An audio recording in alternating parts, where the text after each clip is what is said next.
বন্ধুরা, আগের দিনের ভিডিওর পার্ট 2 নিয়ে চলে আসলাম। পরের দিন ভোরে ছেলেটা আবার কাজে বেরিয়ে গেল। চোখে ঘুম ছিল, শরীরে ক্লান্তি ছিল, কিন্তু মুখে সেই আগের মতোই হাসি। সারাদিন কাজ করার পর সন্ধ্যায় হাতে কিছু টাকা নিয়ে বাড়ি ফিরল। মা বলল, বাবা, নিজের জন্য কিছু রাখিস? ছেলেটা হেসে বলল, আমার আবার নিজের জন্য কি লাগবে, তুই ভালো থাকলেই হলো।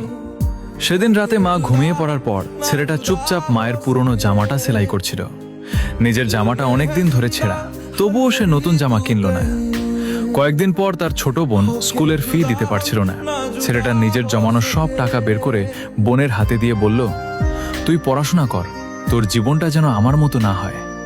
বোন কিছু বলতে পারল না, শুধু ভাইয়ের হাতটা শক্ত করে ধরে রাখলো। সেদিন ছেলেটা বুঝেছিল, জীবনের নিজের স্বপ্নগুলো হারিয়ে গেলেও প্রিয় মানুষগুলোর মুখে হাসি দেখতে পারাটাও এক ধরনের জয়।